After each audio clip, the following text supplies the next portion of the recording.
Hey everybody, I just wanted to make a quick video on the new demo for the Final Fantasy Souls-like game, The Strangers in Paradise Demo 2, that just came out on October 1st. This demo is coming out following the first demo, which didn't do too hot. It was riding on a little bit of a cliche with the fact that it was referencing chaos in such a consistent manner. So I played that first demo and I had fun with it. The gameplay was fun, but the second demo, I should say, the dialogue and character design is still just not the best. But the gameplay, again, is still honestly just fun. It's hard, but it's fun. I played through Demon Souls as well as Dark Souls 1 and 2, and the Demon Souls is the remake. I never played through the initial one. I tried when I was 16 or 17, and I got frustrated and quit immediately. But the remake I played through. Anyway, I'm capable when it comes to this style of game. I'm not incredible, but I'm capable. Anyway, I played through this game on the PlayStation 5. It was pretty. I enjoy the areas. I enjoy the characters. I enjoy the characters. I enjoy the fact that they don't look like trash. They exist. I do not like the character designs. They're basically humans from now rather than a fantasy-style Final Fantasy character. But it is pretty. It's a little generic, but pretty. I will say, throughout my time with this second demo, the frame rate was awful on the PlayStation 5. It was not good. I had to sit there and suffer over and over again with the fact that the demo kept dropping frames all over the place. It was consistent. On top of that, the demo was fuzzy, just like the first demo was. I was hopeful they'd correct that by now, but at this point, I guess that the fuzziness is just going to be there. I'm hopeful that they resolve the frame rate issues, but the fuzziness, whatever. I can live with fuzziness. The frame rate issues have got to go. It cannot be like that, otherwise it's an unpurchasable game.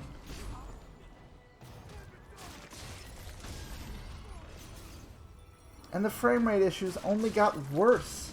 In the second zone of the game, or of the demo, you end up in this foresty zone, which is awesome, but the frame rate is awful.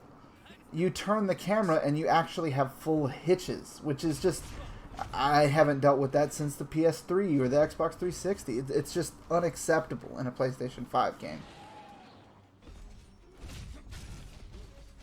If the game releases in this exact state, I will not buy it.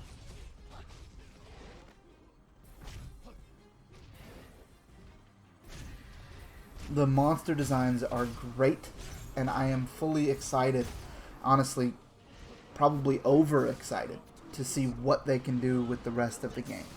Because so far they've only shown off like 7 or 8 different creatures. I'm excited to see what they can do with a full-length game version of this. The world design seems to be pretty good. There probably needs to be some more to it. As of so far, it's not as good as I would say Dark Souls 1 is. Dark Souls 1 is probably my pinnacle for world design. But it is good. They do have the shortcuts. They do come back and loop around and all of that. It's just, I don't think anything's ever going to be as good, especially since Dark Souls 1 was such a, I don't even know, it defined that genre, that now there's the whole Dark Souls-esque or Soulsborne style games. It created the world building portion of that. So I don't know if anything ever is going to be near that. This game definitely doesn't reach that pinnacle. They have the world and the gameplay kind of subdivided into this mission structure, rather than a full open world style that you would get from other Soulsborne games. That's fine. Whatever. I don't need it to be open world to have fun with it. I just need it to be designed well and something that overlaps itself, to be worth exploring. I need some kind of benefit to explore that world. Bullshit. And with this mission structure, it saves time from trying to run from one area of the world to the other. You just go to one mission, you can hit these specific enemies and find these specific items and these specific things in this one mission. Whatever. That's fine. The gameplay is there. That, as the world design aspect, is fine with me particularly. Other people may not enjoy it as much. And it definitely doesn't need a fast travel system, because you go to one mission, complete it, and then you can go to the other side of the world to a different mission. Not really. It's just a vague sense. If you played or looked at the previous demo at all, you know that the combat is very fluid and kinetic. You can feel everything. The combat is honestly the best part of this, which is surprising. I didn't expect that the first time I played the demo. But the combat is fun. You can feel every attack, every slice, every dash, every stab. You can feel it all. And they added new classes for this one, which is like the swordsman, I believe it's called, or sword fighter, actually, which is a one-handed sword with a shield rather than the big badass two-handed sword. And they added, I believe, the dagger class and a punching class. The not quite monk, but it's, well, monk is the advanced version, but the pugilist. They added the pugilist, and they're fun. They're not incredible. They're not crazy. They're not completely out there and wild and different, but they add more depth to the combat in the game, and they're well worth it.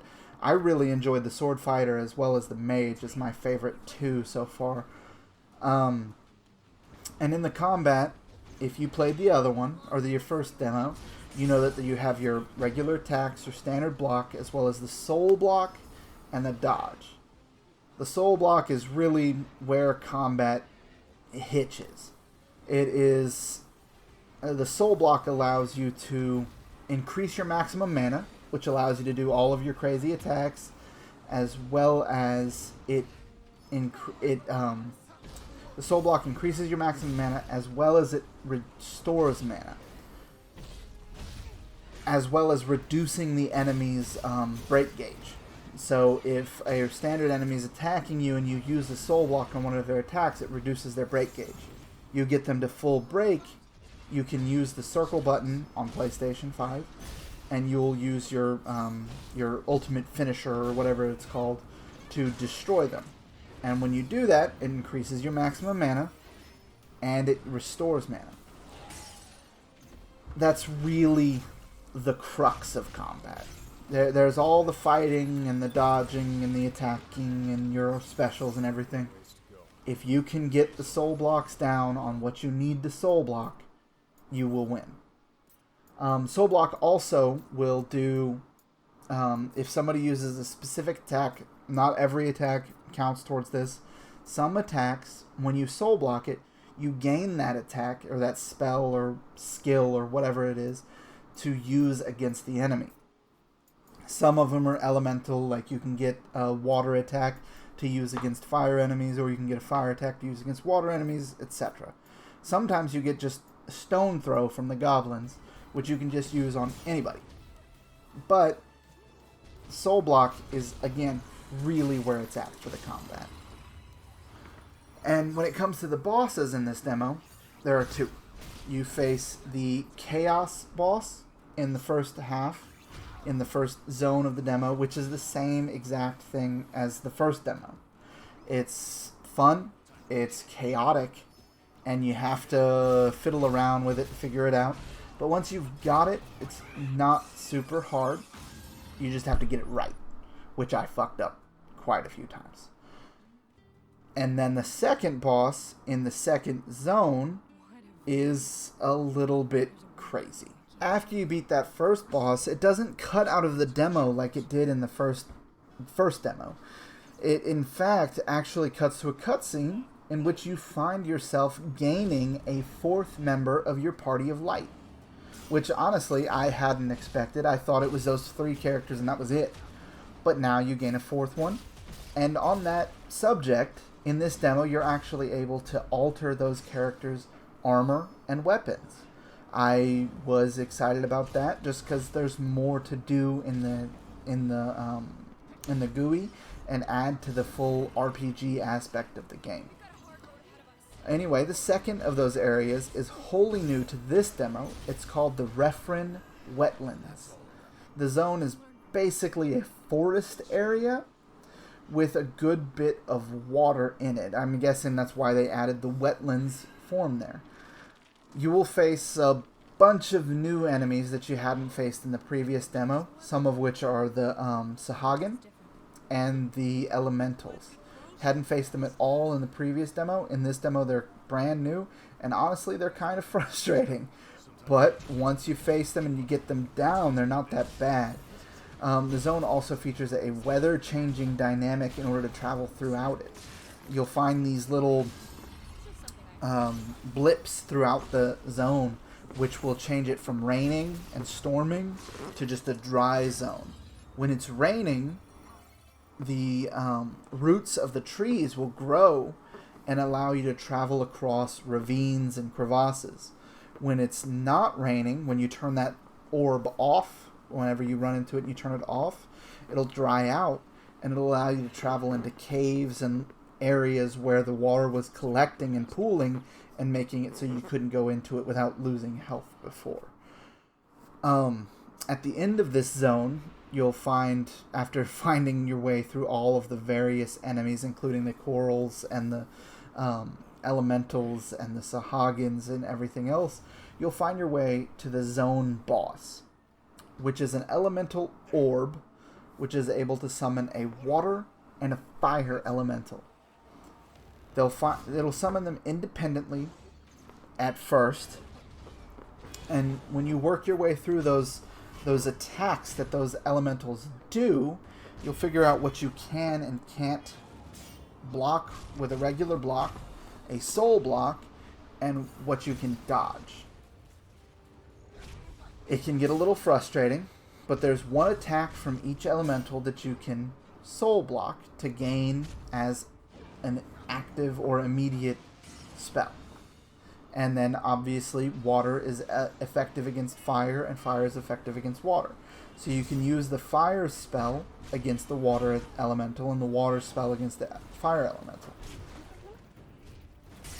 And then after a little bit, once you've broken through, I'd say maybe a quarter of the orb's break meter, it will change from summoning each one independently to summoning them together. So you have to fight both of them at the same time. When that happens, you go about it, and it gets a little bit rough. You gotta make sure to block and dodge as much as you can. It's just like a Soulsborne game. Dodging is more important than attacking. You have to attack as much as you can, but dodging is more important. I died God knows how many times. I died more than I'm willing to admit on this fight. I wouldn't say it was ludicrously, punishingly difficult. I just kept messing it up. After you get to the halfway point, as it was with the Chaos boss, it's the same here.